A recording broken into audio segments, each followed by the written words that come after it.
구독, 알림 설정까지 부탁드립니다. 오늘도 우리 사는 이야기 찾아주셔서 감사합니다. 사연자분이 보내주신 이야기 시작해볼게요. 안녕하세요. 오늘은 일본에 살고 있는 제 오빠 이야기를 해보려고 합니다. 저희 남매는 셋입니다. 첫째 오빠는 일본에 건너가 작은 사업을 하였는데 1년 전쯤 사고로 유명을 달리하였고, 둘째 오빠는 댄스 교습소를 하나 운영 중입니다. 지금 나이가 70이 되었는데 아직도 풍채가 좋아 나이는 60대로 보입니다. 오늘 하려는 이야기가 바로 이 둘째 오빠에 대한 이야기입니다. 판무파탈이라는 이야기 들어보셨나요? 가만히 있어도 남자가 줄줄 따르는 치명적인 여자를 의미하는데요. 저희 둘째 오빠는 옥무파탈입니다. 제 기억이 남아있는 저 예전 어릴 때부터 줄줄 여자 문제가 끊이질 않았죠.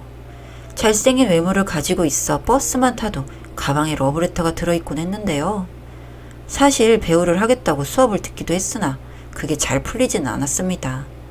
그때 잘만 됐어도 우리나라 TV의 역사에 한 획을 그었다고 주정을 부리곤 했죠. 예쁜 여자는 인생이 사납다고 하는데 잘생긴 남자는 인생이 술술 풀린다는 것을 둘째 오빠를 보고 안 것 같네요. 젊을 때 오빠는 정말 인기가 많았습니다. 제가 봐도 잘생겼고 주변 친구들이 오빠를 보러 우리 집에 놀러 올 정도니 그 생김을 상상할 만 하실 거라 생각합니다.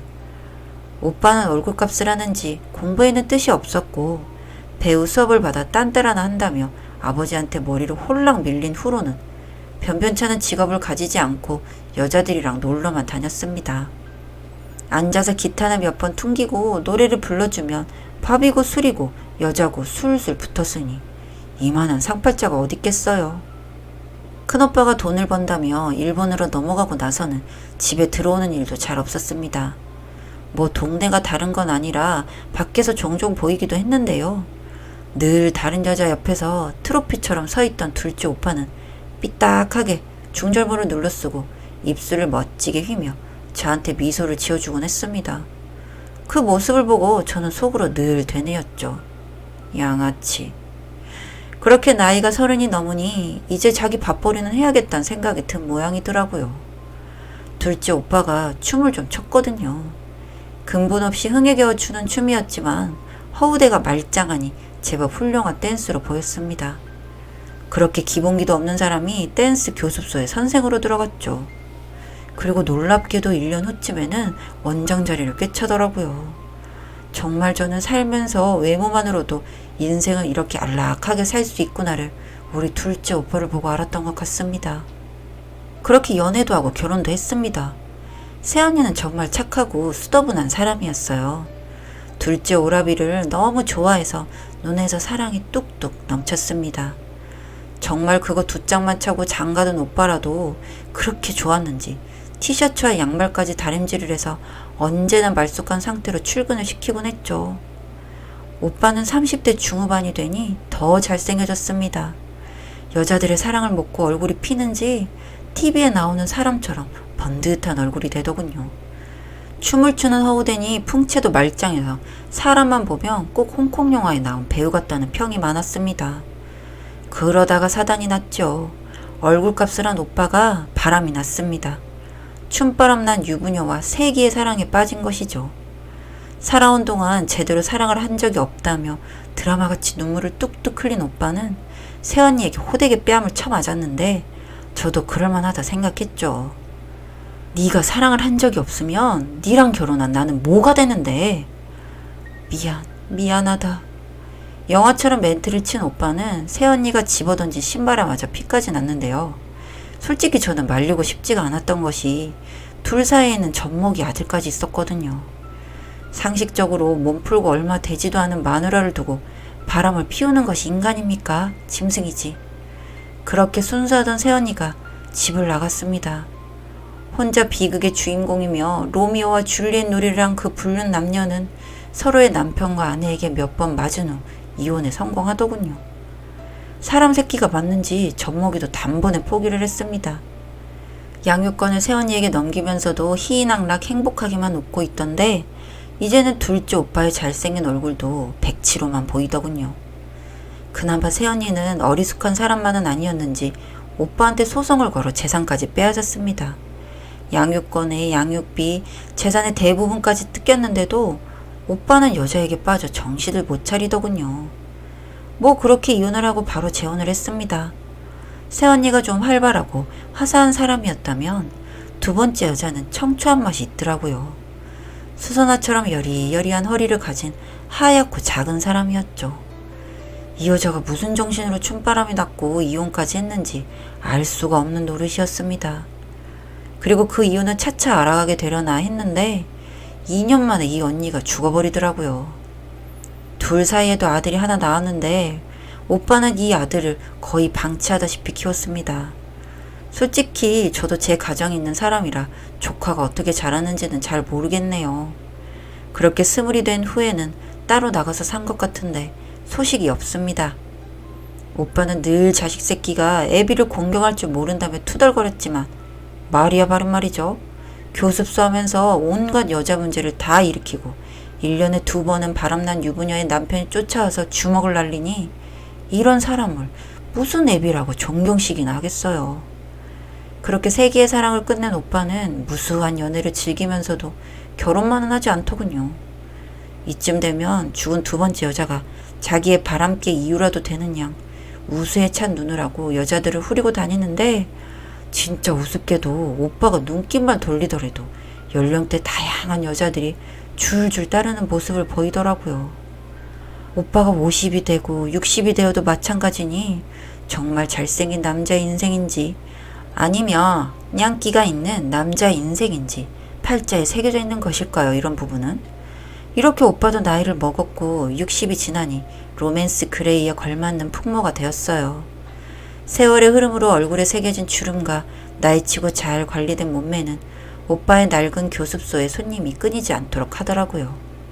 그런데 병은 찾아와서 당뇨와 그 외 합병증으로 거의 시력을 잃게 되었습니다. 운동을 그렇게 하는 사람이라도 당뇨는 찾아올 수 있더라고요. 가족용인가 싶어서 저는 열심히 관리를 하고 있죠. 그렇게 보이지 않는 눈으로도 교습은 하더라고요. 평생 몸에 익은 것이라 그런 건지 다들 춤을 배우는 게 아니라 로맨스 그레이인 오빠를 구경하러 오는 것이라 그런 것인지요. 어떻게든 학원은 운영을 하였고 그렇게 오빠는 오빠대로 저는 저대로 살고 있었습니다. 그렇게 살다 한 1년 전쯤 일본에서 큰오빠 관련으로 소식이 왔습니다. 사실 큰오빠도 일본 여자랑 연애를 하다가 그 나라로 건너가게 되었는데요.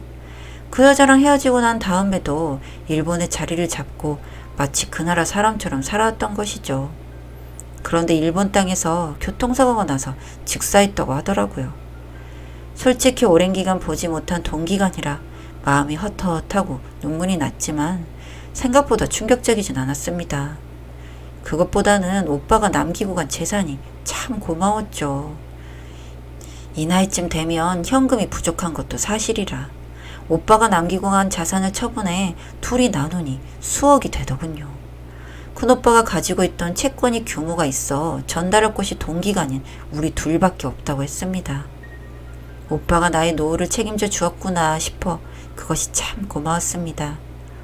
돈도 우리 둘이 그렇게 나누었는데 이거면 둘째 오빠도 여자 등을 치지 않고 노후를 보낼 수 있겠구나 하였죠. 그런데 정말 황당한 일이 생겼습니다. 화장한 오빠의 유해를 가지고 조촐하게 장례를 치렀는데 둘째 오빠가 여자를 하나 만나고 있다고 폭탄 선언을 하더라고요. 아직도 정신을 못 차렸어? 그 나이에 뭔 연애를 한단 말이야. 오빠는 대체 언제 정신을 차리려고 그래? 죽어서 그 여자를 다 어떻게 만나려고? 내가 이번에는 정말 세상 아름다운 여인을 만났다 이 말이야. 이미 둘이 함께 죽음까지 하자고 약속까지 해두었어. 오빠가 그런 약속을 한 여자들이 한둘이에요? 난 모릅니다. 대충 알아서 살아요. 정말 더 말을 섞기가 싫어서 그렇게 이야기를 해두었는데 유산이라고 받은 재산을 생전 처음 보는 그 여자 명의의 통장으로 받더라고요. 이미 결혼 약속을 하였으니 같은 가게를 하는데 이 사람이 미쳤나 했습니다. 그랬더니 오빠는 어차피 자식 새끼 주워봤자 그걸로 사업이나 하겠다고 하다가 몽창 말아먹을 것 같단 말이야. 그거 줘봤자 내 입에 밥술이나 떠 넣어주겠어? 우리 송이 씨는 믿을만한 사람이니 내 노후까지 전부 함께할 생각이다 하며 오히려 펄펄 뛰더라고요. 아무래도 이건 아니다 싶어 오빠의 교습소로 발길을 향했습니다. 저는 정말 거기서 충격의 말을 잃을 뻔했는데요. 거기에서 본 여자는 초면이 아니더라고요. 언니? 새언니? 오랜만이네. 이혼을 하고 집을 나갔던 첫째 새언니가 오빠 옆에 있더라고요. 응? 어? 무슨 소리야? 알고 보니 당뇨 합병증으로 눈이 어두웠던 오빠에게 이 새언니가 의도적으로 접근을 한 것이었어요. 돈이 생길 것이라는 걸 안 건 아니었고 자기를 까맣게 잊은 전 남편이 괘씸해서 해코지라도 할까 하였는데 그때 첫째 오빠가 죽어 막대한 재산이 생기게 된 것이죠. 이제 다 알았으니 됐네. 잘 살아. 난 이걸로 됐어. 되긴 뭐가 됐단 말이에요. 이미 돈이 이 언니 통장으로 다 들어갔는데. 너무 화가 나서 불이 나게 쫓아갔는데 이 언니는 당시 오빠가 갖고 있던 알량한 재산으로는 위자료가 턱없이 부족했다는 말을 태연하게 하더라고요. 그러면서 이제는 볼일 없을 거라고 웃는데 내가 알던 그 언니가 아니더라고요. 그러고 보니 몇십 년의 세월이 흘렀으니 그 풍파를 몸으로 다 받아낸 사람 아닌가요? 자업자득이다 싶어 속앓이만 끙끙하였는데 이 새언니가 쯧쯧하며 돈의 일부는 송금을 해주더군요. 그나마도 이유가 대단합니다. 저희 오빠 푹 맞았어요. 그렇게 언니가 돌아가고 나서 오빠는 충격에 몸져 누웠는데 이 사람이 평소에 건강한 사람이 아니라 그냥 풍이 와버리더라고요. 물론 아들은 아비에 대한 정이 없으니 병구안을 할 리가 없죠. 교습소를 정리해서 요양원으로 넣었습니다. 그 소식을 들은 새언니가 불쌍하다고 일부만을 돌려준 것이죠. 저도 여자인지라 오빠에게 정이 없어 자주 찾아가지는 못하고 있습니다. 그나마 새언니는 종종 찾아가 얼굴은 비추는 것 같더라고요. 그런 걸 보면 이 사람의 애정이 남았는지 아니면 비웃으려 하는 건지요. 솔직히 평생을 여자 등을 쳐서 살아온 오빠라 불쌍하다는 생각은 안 들지만 참 팔자가 기구해서 이렇게 사는 사람도 있다 생각을 합니다. 나이 70에 여자 문제로 저런 꼴이 되었으니 앞으로는 어떻게 될까요? 사연은 여기까지였고요. 우리 사는 이야기 시청해주셔서 감사합니다.